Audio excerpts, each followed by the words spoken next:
ನಮಸ್ಕಾರ ವೀಕ್ಷಕರೆಲ್ಲರಿಗೂ ಮನೆ ಗೃಹಿಣಿ ಚಾನಲ್ಗೆ ತಮಗೆಲ್ಲರಿಗೂ ಮತ್ತೊಮ್ಮೆ ಆತ್ಮೀಯವಾದಂತಹ ಸ್ವಾಗತ. ಎಲ್ಲರೂ ಚೆನ್ನಾಗಿದ್ದೀರಾ ಅಂತ ಭಾವಿಸ್ತಾ ಇವತ್ತಿನ ರೆಸಿಪಿ ಚಪಾತಿ ಉಪ್ಪಿಟ್ಟು. ಉಳಿದಿರುವಂತಹ ಚಪಾತಿಯಲ್ಲಿ ಯಾವ ಥರ ಉಪ್ಪಿಟ್ಟನ್ನು ನಾವು ಮಾಡ್ಕೋಬೋದು ಅಂತ ಇವತ್ತಿನ ದಿವಸ ನಾನು ತೋರಿಸ್ಕೊಡ್ತಾ ಇದ್ದೀನಿ. ಮೊದಲಿಗೆ ಇಲ್ಲಿ ನಾನು ಚಪಾತಿನ ಈ ಥರ ಸಣ್ಣ ಪೀಸಾಗಿ ಕಟ್ ಮಾಡ್ಕೊಳ್ತಾ ಇದ್ದೀನಿ. ತುಂಬಾ ಸಿಂಪಲ್ಲು ಈ ಚಪಾತಿ ಉಪ್ಪಿಟ್ಟು ಮಾಡೋದು. ಸಿಂಪಲ್ ಆದರೂ ಕೂಡ ಟೇಸ್ಟ್ ಮಾತ್ರ ಸಖತ್ತಾಗಿರುತ್ತೆ.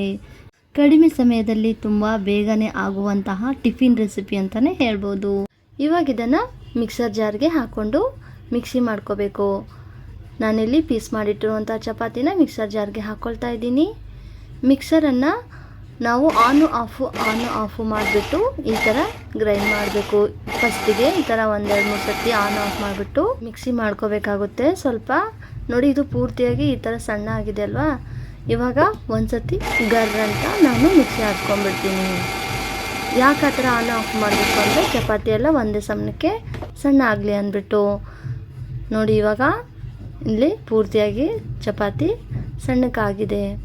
ದಪ್ಪ ರವೆ ಯಾವ ಥರ ಇರುತ್ತಲ್ವ ಆ ಥರ ಚಪಾತಿ ಮಿಕ್ಸಿ ಮಾಡಿಸ್ಕೊಂಡ್ರೆ ಸಾಕು. ನಾನಿಲ್ಲಿ ಇವಾಗ ಇದನ್ನು ಸ್ವಲ್ಪನೇ ನೀರನ್ನು ಹಾಕ್ಕೊಂಡು ಕಲಿಸ್ಕೊಳ್ತಾ ಇದ್ದೀನಿ. ನಾನಿಲ್ಲಿ ಮೆತ್ತಗಿರೋ ಚಪಾತಿನೇ ಮಿಕ್ಸಿಗೆ ಆಡಿಸ್ಕೊಂಡಿದ್ನಲ್ವ, ಅದಕ್ಕೋಸ್ಕರ ಸ್ವಲ್ಪ ನೀರನ್ನು ಹಾಕ್ಕೊಂಡು ಇದನ್ನು ಈ ಥರ ಕಲಿಸ್ಕೊಳ್ತಾ ಇದ್ದೀನಿ. ಜಾಸ್ತಿ ನೀರು ಹಾಕ್ಬಿಟ್ರೆ ತೀರಾ ಮೆತ್ತಗಾಗೋಗ್ಬಿಡುತ್ತೆ ಉಪ್ಪಿಟ್ಟು. ಫಸ್ಟು ಈ ಥರ ನೀರು ಹಾಕ್ಬಿಟ್ಟು ಕಲಿಸ್ಕೊಂಡು ಸೈಡಿಗೆ ಇಡಬೇಕು. ಒಗ್ಗರಣೆ ಮಾಡೋಷ್ಟರಲ್ಲಿ ಇದು ಸ್ವಲ್ಪ ನೆನೆಯುತ್ತೆ. ನಾವು ಮಿಕ್ಸಿ ಆಡಿಸ್ಕೊಂಡಿರುವಂಥ ಚಪಾತಿ ಚೆನ್ನಾಗಿ ಸ್ವಲ್ಪ ಮೆತ್ತಗಾಗುತ್ತೆ. ನೀರು ಎಷ್ಟು ಹಾಕಬೇಕು ಅಂತ ಗೊತ್ತಾಗಲಿಲ್ಲ ಅಂದರೆ ಕೈನಲ್ಲಿ ಈ ಥರ ಉಂಡೆ ಕಟ್ಬಿಟ್ಟು ನೋಡಿ, ಗೊತ್ತಾಗ್ಬಿಡುತ್ತೆ ನಿಮಗೆ. ಇಷ್ಟ ಆಗಿಬಿಟ್ರೆ ಇದು ರೆಡಿ ಅಂತ. ನಂತರ ನಾನಿಲ್ಲಿ ಒಗ್ಗರಣೆಗೆ 1-2 ಈರುಳ್ಳಿ, 1 ಟೊಮೆಟೊ, ಹಸಿಮೆಣಸಿನ್ಕಾಯಿ, ಕರಿಬೇವು, ಕೊತ್ತಂಬರಿನ ತೊಗೊಂಡಿದ್ದೀನಿ. ಜೊತೆಗೆ ಹುರಿದಿರುವಂಥ ಕಡಲೆ ಬೀಜನ ತೊಗೊಂಡಿದ್ದೀನಿ. ಕಡಲೆ ಬೀಜನ ನಾನಿಲ್ಲಿ ಈ ಥರ ಜಜ್ಕೊಳ್ತಾ ಇದ್ದೀನಿ. ಜಾಸ್ತಿ ಜಜ್ಜಬಾರ್ದು, ಅರ್ಧಂಬರ್ಧ ಜಜ್ಕೋಬೇಕು. ಈ ಥರ ಅರ್ಧಂಬರ್ಧ ಜಜ್ಕೊಳ್ಳೋದ್ರಿಂದ ನಾವು ಉಪ್ಪಿಟ್ಟು ತಿನ್ನಬೇಕಾದ್ರೆ ಬಾಯಿಗೆ ಸಿಗ್ತಾಯಿದ್ರೆ ಚೆನ್ನಾಗಿರುತ್ತೆ. ಇದನ್ನು ನಮ್ಮ ಉತ್ತರ ಕರ್ನಾಟಕದ ಭಾಷೆದಾಗ ಹೇಳ್ಬೇಕಂದ್ರೆ ಹಬ್ಳ ಜಬ್ಳ ಜಜ್ಜೋದು ಅಂತೀವ್ರಿ. ನಂತರ ನಾನಿಲ್ಲಿ ಗ್ಯಾಸ್ ಸ್ಟವ್ನ ಆನ್ ಮಾಡಿಕೊಂಡು ಒಂದು ಕಡಾಯಿನ ಇಟ್ಕೊತಾ ಇದ್ದೀನಿ. ಕಡಾಯಿ ಸ್ವಲ್ಪ ಬಿಸಿ ಆಗ್ತಿದ್ದಂಗೆ ಒಗ್ಗರಣೆಗೆ 2 ಟೇಬಲ್ ಸ್ಪೂನಷ್ಟು ಎಣ್ಣೆನ ಹಾಕ್ಕೊಂಡು ಸ್ವಲ್ಪ ಎಣ್ಣೆ ಕಾದ್ಮೇಲೆ ಜೀರಿಗೆ ಸಾಸಿವೆನ ಹಾಕ್ಕೊಳ್ತಾ ಇದ್ದೀನಿ. ಜೀರಿಗೆ ಸಾಸಿವೆ ಎಲ್ಲ ಎಣ್ಣೆಯಲ್ಲಿ ಚಟಪಟ ಅಂತ ಅಂದಮೇಲೆ ಕರಿಬೇವನ್ನು ಹಾಕ್ಕೊಂಡು ಹಸಿಮೆಣ್ಸಿನ್ಕಾಯಿನ ಹಾಕ್ಕೊಂಡು ಒಂದು ಸ್ವಲ್ಪ ಜಾಸ್ತಿನೇ ಹಸಿಮೆಣ್ಸಿನ್ಕಾಯಿನ ನಾನು ಫ್ರೈ ಮಾಡ್ಕೊತಾ ಇದ್ದೀನಿ. ಈ ಥರ ಫ್ರೈ ಮಾಡ್ಕೊಳ್ಳೋದ್ರಿಂದ ಉಪ್ಪಿಟ್ಟು ತಿಂತಾ ಇರಬೇಕಾದ್ರೆ ಮಧ್ಯೆ ಬಾಯಿಗೆ ಹಸಿಮೆಣ್ಸಿನ್ಕಾಯಿ ಸಿಕ್ಕರೆ ಸಖತ್ತಾಗಿರುತ್ತೆ. ನಂತರ ನಾನಿಲ್ಲಿ ಕಟ್ ಮಾಡಿಟ್ಕೊಂಡಿರುವಂಥ 2 ಮೀಡಿಯಮ್ ಸೈಜ್ ಈರುಳ್ಳಿನ ಹಾಕ್ಕೊಳ್ತಾ ಇದ್ದೀನಿ. ಈರುಳ್ಳಿ ಸ್ವಲ್ಪ ಕಲರ್ ಚೇಂಜ್ ಆಗೋವರೆಗೂ ಇದನ್ನು ನಾನು ಫ್ರೈ ಮಾಡ್ಕೊತೀನಿ. ನಂತರ ಕಟ್ ಮಾಡಿಟ್ಕೊಂಡಿರುವಂಥ 1 ಟೊಮೆಟೊನ ಹಾಕ್ಕೊಳ್ತಾ ಇದ್ದೀನಿ.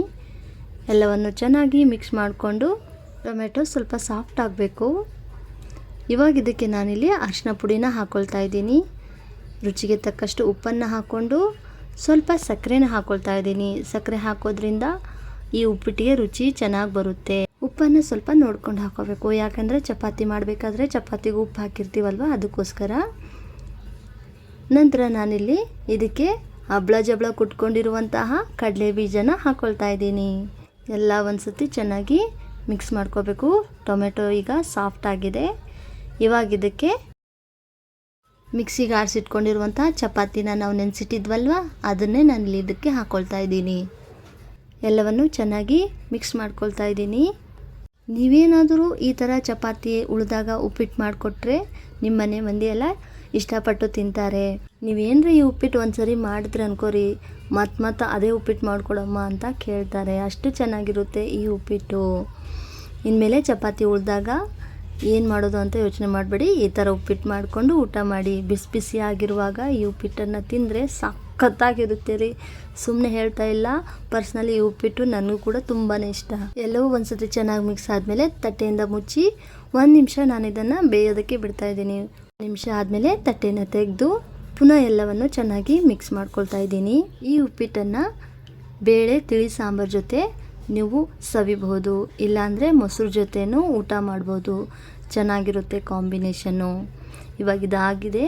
ಕೊನೆಯದಾಗಿ ನಾನಿಲ್ಲಿ ಕಟ್ ಮಾಡಿ ಇಟ್ಕೊಂಡಿರುವಂತಹ ಕೊತ್ತಂಬರಿ ಸೊಪ್ಪನ್ನು ಹಾಕ್ಕೊಂಡು ಎಲ್ಲವನ್ನು ಒಂದ್ಸತಿ ಚೆನ್ನಾಗಿ ಮಿಕ್ಸ್ ಮಾಡಿಕೊಂಡ್ರೆ ಬಿಸಿ ಬಿಸಿಯಾಗಿರುವಂತಹ ಚಪಾತಿ ಉಪ್ಪಿಟ್ಟು ರೆಡಿಯಾಗಿದೆ.